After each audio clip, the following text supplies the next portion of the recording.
Indo para o Rio de Janeiro, inclusive, para trazer mais um destaque de hoje, porque foi preso no Rio de Janeiro o ex-deputado Daniel Silveira em liberdade condicional desde a última sexta-feira. Ele teria descumprido as regras impostas para a soltura. E quem vai contar mais detalhes dessa notícia, direto do Rio de Janeiro, é o repórter Rodrigo Viga. Bom dia, Viga. Traz mais informações para a gente, por favor.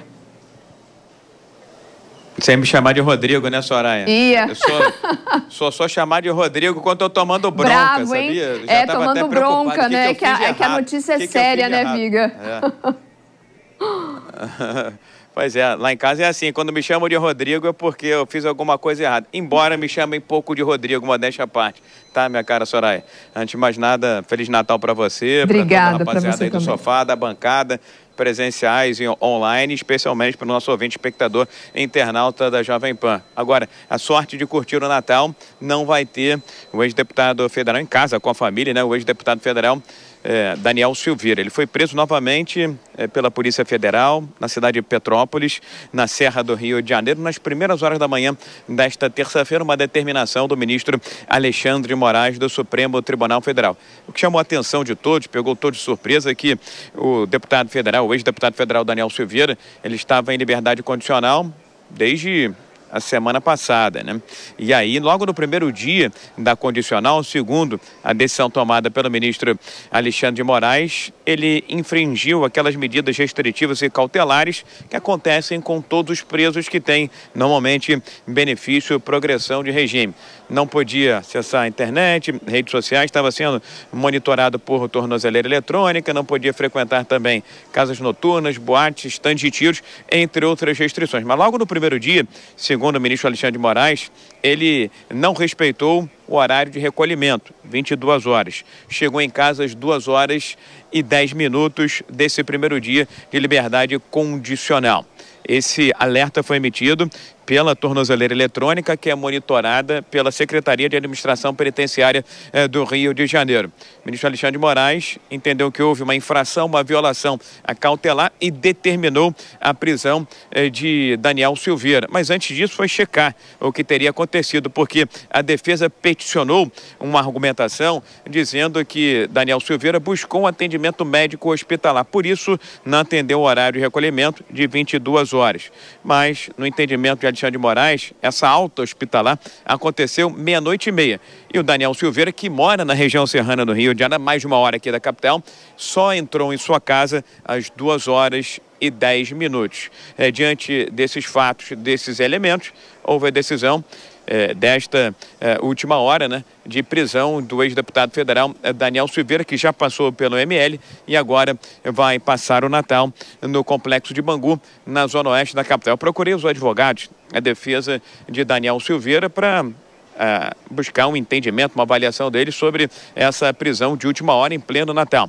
Todos disseram que foi uma decisão exagerada, excessiva, arbitrária e que o Daniel Silveira, ele não atendeu o horário de recolhimento porque teve uma crise renal. Ele sofre de problemas renais e buscou um atendimento hospitalar porque não ia ficar aguardando, não ia ficar esperando uma decisão da justiça para saber se ele podia ou não buscar esse atendimento médico. Pelo sim, pelo não, o ministro do STF, Alexandre de Moraes, entendeu que houve uma violação à restrição, às medidas cautelares e determinou a prisão de Daniel Silveira mais uma vez. Silveira já tinha sido preso em 2022, condenado a mais de 8 anos de reclusão por atos considerados antidemocráticos. Perdeu os direitos políticos e também foi condenado a uma multa de mais de R$200 mil à época, minha cara Soraya. Obrigada, Viga, pelas tuas informações. Bom trabalho para você por aí. E aí, Palumbo, absurdo, decisão né? Exagerada? Muito exagerada. Eu já tive crise renal, já operei, já coloquei duplo J. Eu sei o que é você ter uma crise de pedra no rim. Parece que você está tomando uma facada e a pessoa está torcendo. É uma dor insuportável, insuportável. E você tem que correr para o hospital. Não dá para pedir vou peticionar para ver se eu posso ir para o hospital. Não dá, isso é inviável. Aí o fato dele sair 00h30, você sai meio baqueado, porque você toma um monte de remédio. Não sei se ele conseguiu expelir a pedra ou não, se ele já operou, se já colocou o duplo J. Eu não sei o que aconteceu. mas você sai completamente baqueado de tanta medicação que você toma por causa dessas pedras que machucam demais, dói demais. E aí não sei se ele passou numa farmácia, o que aconteceu, se ele estava de carona, se ele estava esperando alguém buscá-lo. A gente não sabe o que aconteceu. Agora, você mandar ele para a prisão, ele com uma documentação que estava no hospital, com uma crise renal, me parece um tanto quanto exagerado. E aí, Ana?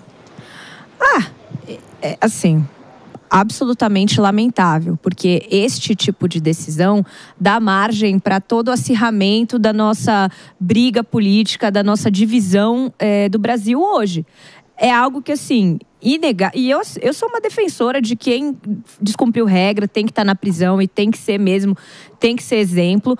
Mas parece que se os fatos forem exatamente esses que a gente acabou de ouvir o nosso Rodrigo Viga, algo totalmente, assim, incongruente, porque se ele mora na região serrana do Rio, que é uma região mais afastada, a alta hospitalar é o documento, é o momento que o médico escreve o documento, aí demora para levar para o paciente, ele tem que levantar, ele tem que esperar o carro chegar, aí ele se desloca até a casa dele.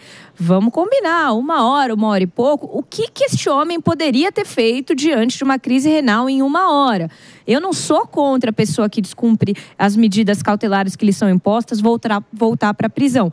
Mas a gente precisa ter um pouco de sensibilidade com relação a certas questões. A gente está falando aqui de uma questão médica. E outra coisa, ele ficou preso, se não me engano, quase 2 anos, ou um pouco mais de 2 anos. Aí ele conseguiu a condicional. Ele, com certeza, foi muito bem orientado pelos advogados dele a não descumprir aquelas medidas. Não faria o menor sentido que ele voluntariamente, ou de forma dolosa, por assim dizer, fizesse esse tipo de quebra, né, na véspera do Natal. Tem algo que não faz sentido.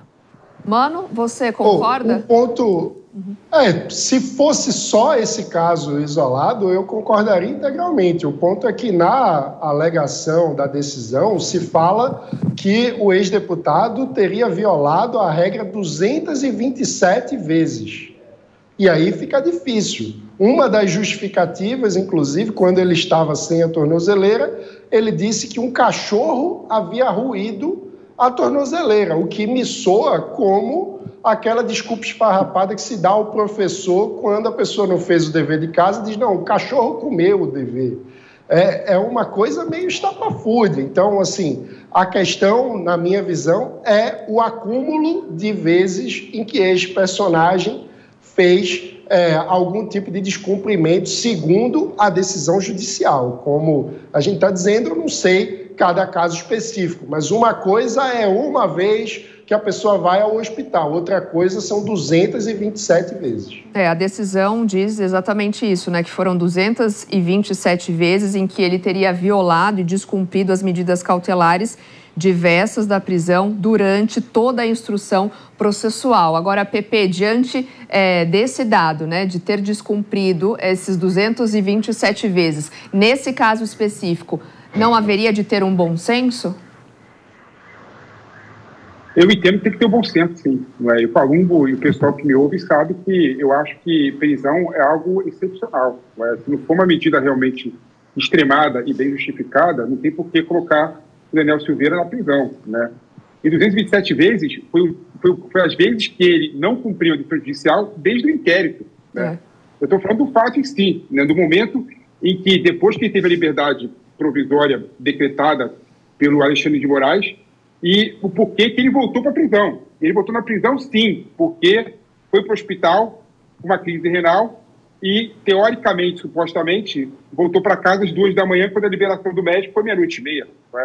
Então, eu acho realmente que é desproporcional, é desarrazoável essa medida, essa decisão do Alexandre de Moraes, de colocar na prisão uma pessoa ainda que demorou 1 hora para sair do hospital e chegar em casa.